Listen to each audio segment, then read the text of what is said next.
Hi, I'm Bill O'Reilly. Thanks for watching us tonight. The battle for America begins, and that is the subject of this evening's Talking Points memo.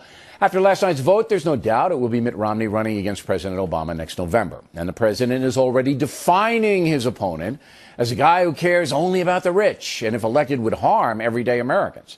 Strategy is not new because the Republican Party wants to cut government spending. Some people will be adversely affected. Thus, Mr. Obama will say, if you don't want to pay for a woman's birth control, you're anti-woman. If you don't want to spend more money on education, you don't care about the kids. And if you call for Medicare reform, you want to hurt the elderly, etc.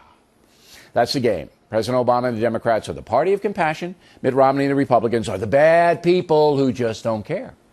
Except about the rich, of course. They want them to get even richer at everybody else's expense. Now, Democrats and liberal Americans will buy that, and conservative Americans and Republicans will not. But it is those in the middle, the independents, who will decide the election.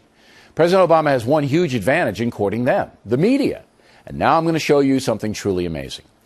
The Associated Press is the most widely distributed news service in the country. The chairman of the board at the AP is a man named Dean Singleton. He's a big shot.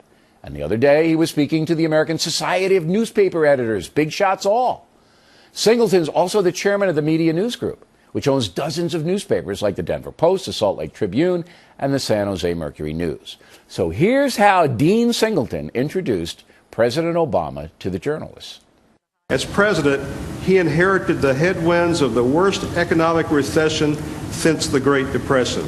He pushed through Congress the biggest economic recovery plan in history and led a government reorganization of two of the big three auto manufacturers to save them from oblivion.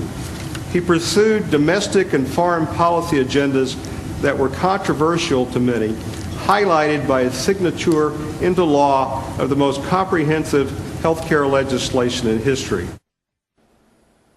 I'm surprised Singleton wasn't wearing an Obama button. I mean, come on.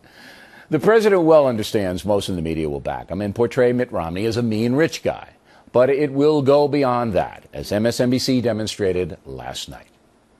Mormonism was created by a guy in upstate New York in 1830 when he got caught having sex with the maid and explained to his wife that God told him to do it.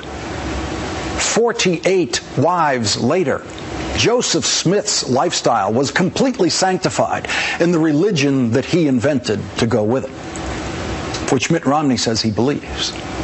What a smear. Are you kidding me?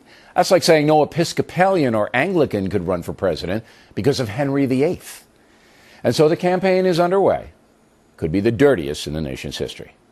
And that's the memo. Now to the top.